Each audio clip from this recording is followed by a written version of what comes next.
श्री शिवाय नमस्तभ्यम दोस्तों। भगवान शिव जी आपकी हर मनोकामना पूरी करे, इसी कामना के साथ आज का वीडियो हम शुरू करेंगे।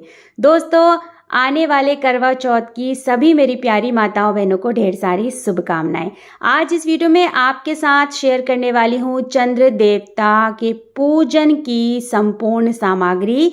जब हम चंद्र देवता को शाम को अर्घ्य देने छत पर जाते हैं या गैलरी में जाते हैं, जहाँ भी आप देते हैं, तो उस समय हमें क्या क्या सामान की आवश्यकता होती है, किस तरह से चंद्र देवता की पूजन की थाली हमें सजानी है अच्छे से। क्योंकि इस तरह से हम छोटे छोटे जो कार्य हैं वो दिन भर में करते रहते, तो पूजा के समय हमें बर्डन नहीं पड़ता है, बहुत ही प्रसन्नता पूर्वक जो है वो समय पे हमारी पूजा अच्छे से संपन्न हो जाती है। तो चलिए आपको बतला देते हैं कि चंद्र देवता की पूजन के लिए हमें किन किन सामग्री की आवश्यकता होती है। आप इस तरह से सजी सजाई थाली आती है मार्केट में, बहुत सुंदर सुंदर, वो भी ले सकते हैं। नहीं तो आप सादी सिंपल जो है घर की थाली भी, जो कांसे वगैरह की है या पीतल वगैरह की है आपकी पूजा की, आप उसमें भी जो है वो थाली सजा सकते हैं। यहाँ पर मैंने गेहूं ले लिए हैं, आप चाहे तो अक्षत ले लें और अलग से नहीं लेते हैं। जब हम कथा सुनते हैं तो हम अपने आंचल में जो है गेहूं और चावल को बांध लेते हैं ना, ये वही वाले गेहूं हैं।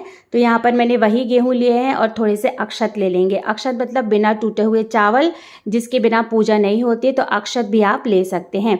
देखिए यहाँ पर मैंने पीला चंदन लिया है, तो आप पीला चंदन भी ले सकते हैं, सफ़ेद चंदन भी ले सकते हैं। क्योंकि हम चंद्र देवता की पूजा करें ना, तो सब सफ़ेद सफ़ेद सामग्री हो तो बहुत ही ज़्यादा शुभ होता है। अब यहाँ पर हम रोली ले लेंगे, क्योंकि भावपूर्ण हमें जो है वो चंद्र देवता का तिलक करना है और चंद्र देवता की पूजन के बाद पतिदेव का भी पूजन करना है, टीका वगैरह करना है। तो हम सभी सामग्री एक साथ ही रख लेते हैं।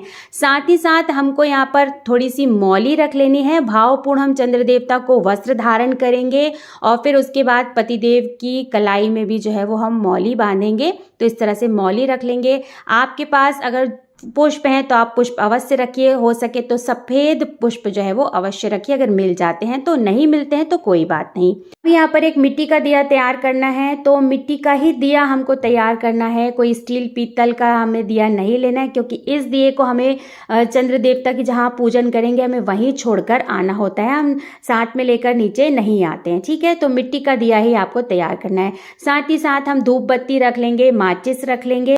सभी सामग्रियों को व्यवस्थित रूप से एकत्रित करके हम थाली में रख लेंगे, तो पूजा भी हमारी आसानी से हो जाएगी। अब यहाँ पर हम कुछ मीठा रखेंगे, क्योंकि हम चंद्र देवता के पूजन के बाद पतिदेव का पूजन करते हैं, तो साथ ही साथ उनको खिलाने के लिए कुछ मिठाई रख लेंगे। चंद्र देवता के लिए हम अलग से रखेंगे दोस्तों। ठीक है, तो यहाँ पर हम मिठाई रख लेते हैं। तो आपके पास जो भी हो आप वो मिठाई रख सकते हैं, आप बताशा भी रख सकते हैं। तो यहाँ देख लिए हमने जो है वो मिठाई वगैरह भी रख लिए। अब हम मिट्टी वाला जो करवा है जिसे हमें चंद्र देवता को अर्घ देना है, तो वो यहाँ पर मैंने तैयार कर लिया है। दोस्तों, सादे जल से जो है वो चंद्र देवता को अर्घ नहीं दिया जाता है, थोड़ा सा कच्चा दूध आप अवश्य डालें। साथ ही साथ आप इस जल में थोड़ा सा अक्षत, रोली, पुष्प अवश्य डालें और भोग के रूप में ना थोड़ी सी मिठाई को तोड़ करके भी हम इस करवे में डाल। यहाँ पर देखिए मैंने अक्षत, रोली और थोड़े से पुष्प भी जो है वो इस करवे में डाल देंगे, और यहाँ पर थोड़ा सा मिठाई को तोड़ कर भी जो है वो हम करवे में डाल देंगे। सादे जल से जो है वो चंद्र देवता को अर्घ ना दे, विशेष रूप से इस बात का ध्यान रखें, और हो सके तो कच्चा दूध जो है वो इस जल में अवश्य डालें। अब इस तरह से जो है वो हम मीठा रख देंगे।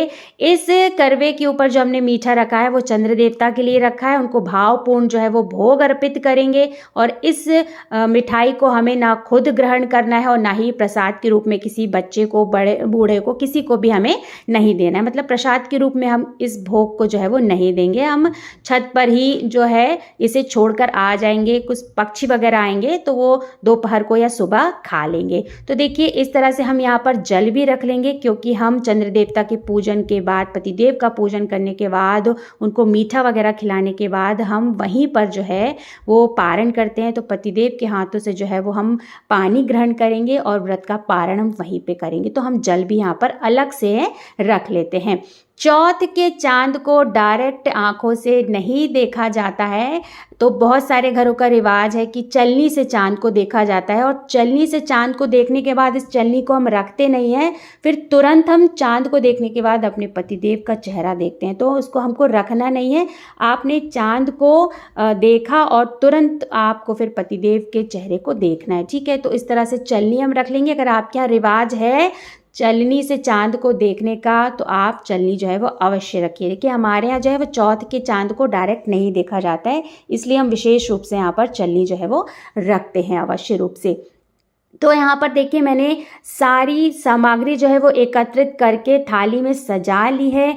इस तरह से हम थाली को सजा लेते हैं समय पे, तो हमारी पूजा आसानी से बिना किसी हड़बड़ी के प्रसन्नता पूर्वक कम समय में संपन्न हो जाती है। अगर हम तुरंत सारी चीज़ें करेंगे ना तो हमको हड़बड़ी भी हो जाएगी, समय भी हाथ से निकलता जाएगा, क्योंकि व्रत वाले दिन जो है वो हमारे पास समय हमको कम लगता है और काम हमारे पास बहुत ज़्यादा होते हैं। तो ये सब तैयारी ना आप सुबह से लेकर दिन दोपहर तक कर लीजिएगा और आसानी से फिर आपकी पूजा संपन्न हो जाएगी। तो दोस्तों आशा करती हूँ आपको ये वीडियो पसंद आया होगा। अगर वीडियो पसंद आया तो वीडियो को छोटा सा एक लाइक कर दीजिएगा, क्योंकि आपका एक छोटा सा लाइक हमें प्रेरित करता है और भी अच्छे नए वीडियो बनाने के लिए। बहुत जल्द मिलते हैं एक नए वीडियो के साथ, एक नई जानकारी के साथ। तब तक लिए श्री शिवाय नमस्तुभ्यम। धन्यवाद दोस्तों।